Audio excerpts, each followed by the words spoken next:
Shrimp and pineapple fried rice. Don't it look good? You're gonna wanna make this one.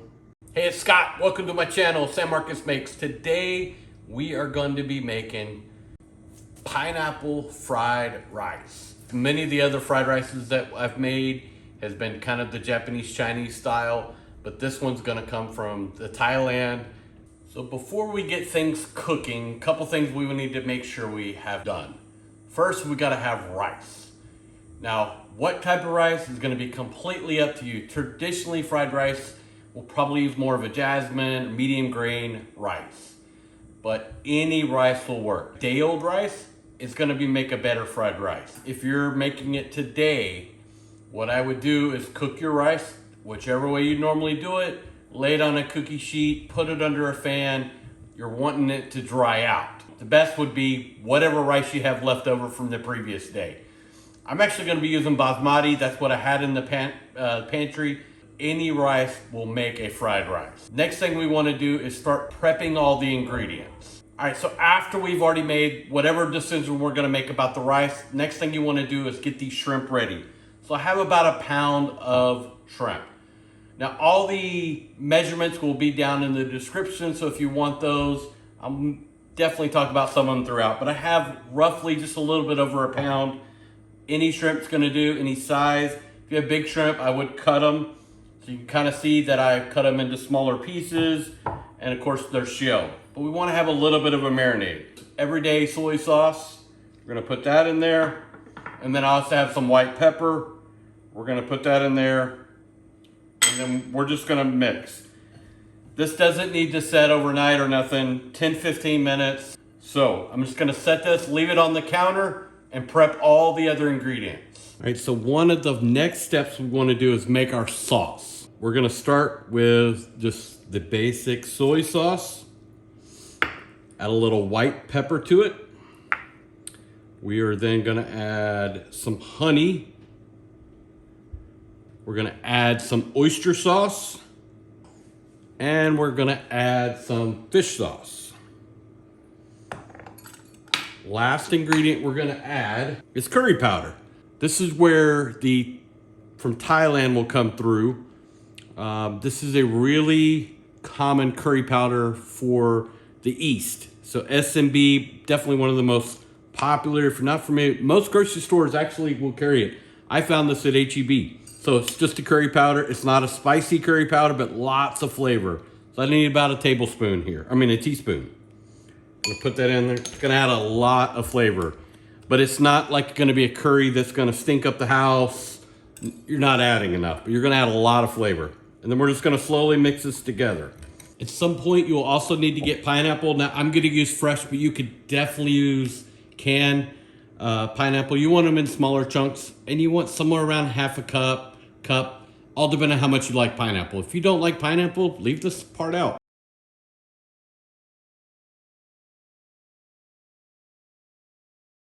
If you do want to carve your pineapple, obviously in a pineapple, you have kind of a core.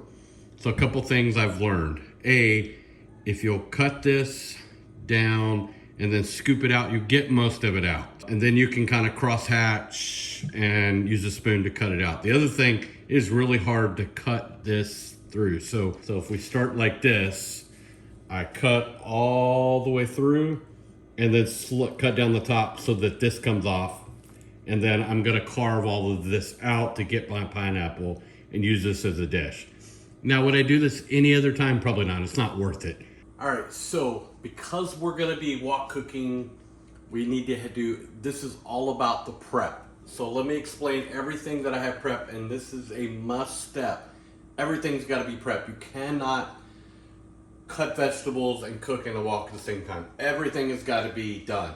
And I even put it in order so I don't even have to think about what I've gotta be grabbing next. So one of the most important things we wanna do is have a cook bowl, because we're gonna be cooking things, we're gonna be putting them in a bowl. So have a bowl that you can put your cooked items in and have it kind of in the front. You also, it is really helpful to have a squeeze bottle of your cooking oil. Now I'm also gonna start with 3 eggs, and this is gonna be the first thing that I'm gonna cook. So I've already got them kind of scrambled. So I got my oil. I also have my marinated shrimp.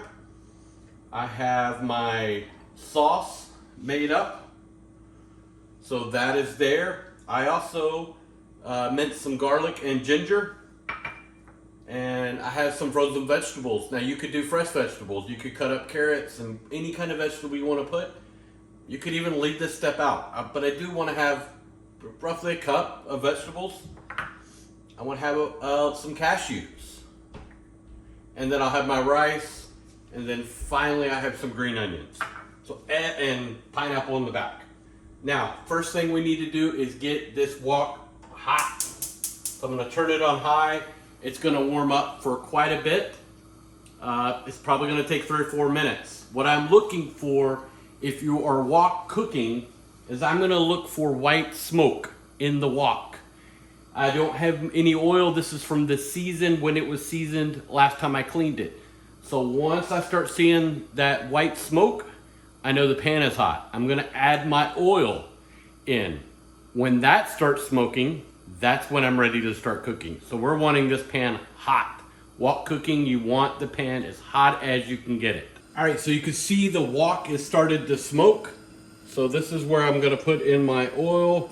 All right, I'm starting to see light smoke. So this is where I am going to put my eggs in. All right, so eggs are going straight into the oil. Be careful.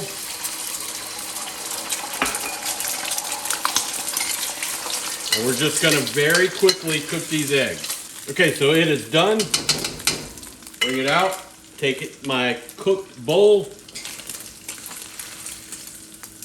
So again, use the smoke as an indicator. So I'm starting to see light smoke. So that means my shrimp is ready to go in. All right,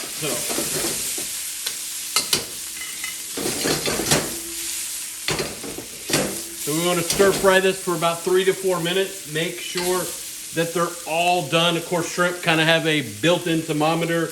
When they're pink, they're done. Don't overcook shrimp.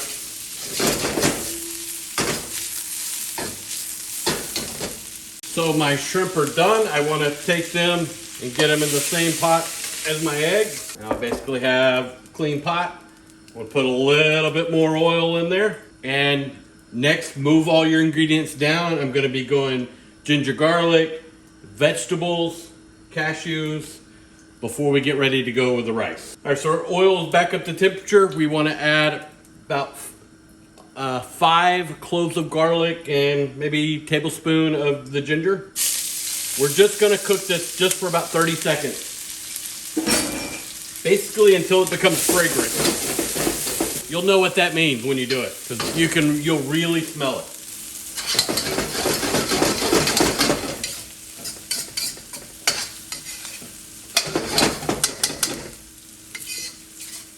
All right, so after that's cooked about 30, 45 seconds, we're gonna go in with our vegetables. Add as much as you want in there, and whatever kind of vegetables you want in there.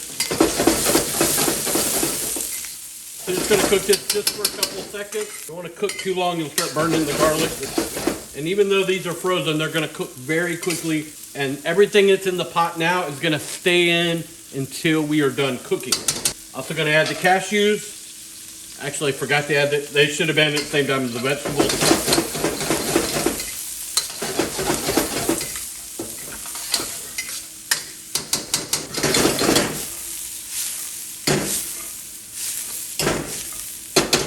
So one quick thing about the flip. So the flip does 2 things. A, it looks cool. Looks cool. Definitely takes some practice, but it really does have a purpose. You're using it to not only stir, because I could sure stir this way, but you're trying to dry out that food as it cooks. That's the purpose of the flip. True fact. All right, so after that's cooked for a minute or 2, now we're gonna add the rice. Now I'm gonna add my rice in batches because I don't know how much I'm gonna need, and I don't want it there to be too much. So I'm gonna add a little bit, and I'm gonna have to break this rice up. It's a day-old rice, but it's still a little clumpy. Our goal here is to every single grain to be individual and basically have a coating of oil around it. And then keep adding rice. You're definitely gonna have to toss this. Now you can just kind of squish it down and it will break a lot of it up. The cooking itself will help with that as well. And once I got it pretty close, I'm gonna actually add my sauce in. So I'm gonna cook this just for another minute or so before I add my sauce. All right, so I have that rice pretty well broke up. I wanna go back to my sauce, make sure it's good and mixed. I'm gonna pour it on the outside. Same thing, we're just gonna keep stir frying this. It's starting to come together really nice. But you're gonna cook this for about 1 to 2 minutes. Now I alternate between a wooden spatula and a wok spatula.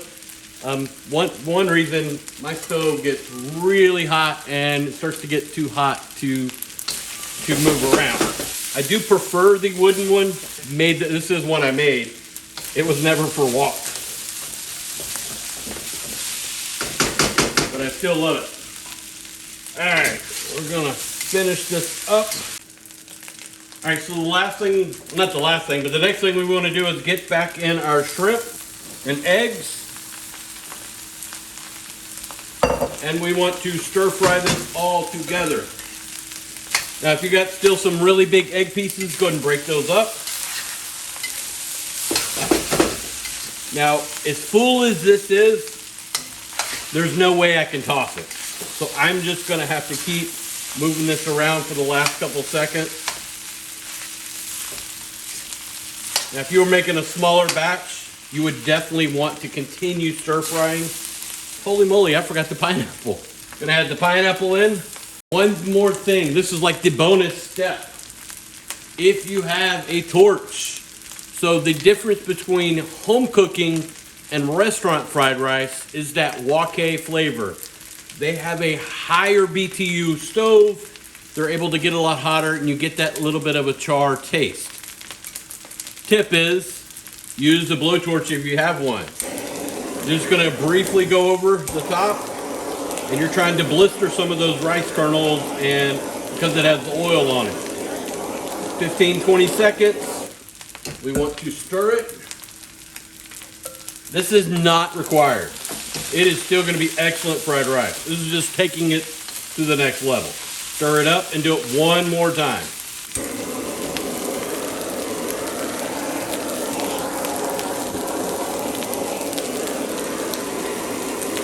And you will see it kind of char just a little bit. That will add much more flavor than you could realize. All right, this is done.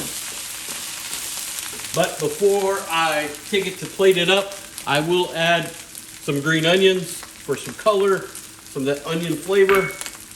We're gonna turn it off the heat, mix this up. Boy, does that add some nice color to it.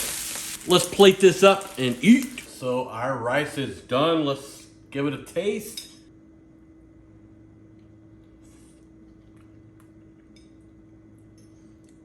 That is really good and flavorful. The pineapple adds such a nice dimension, and that curry powder really makes this such a different dish. It is so good. Now you could definitely, if you want to kick up the pineapple, you could put a little more pineapple juice on top, but you really don't need it. Now you may want to adjust a little bit of salt and pepper or soy and pepper. You could also add in the cooking process some peppers, some Thai peppers or something to add some heat. Yeah, I'm gonna end up eating this whole bowl. It's really good. Please, please, please make this. And if you do, let me know down in the comments that you've made it, enjoyed it. Well, I hope you enjoyed this video. Please always remember, beans never go in chili. Okra is not needed in gumbo. Learn to make a roux. But it is perfectly fine to put pineapple on pizza or your fried rice.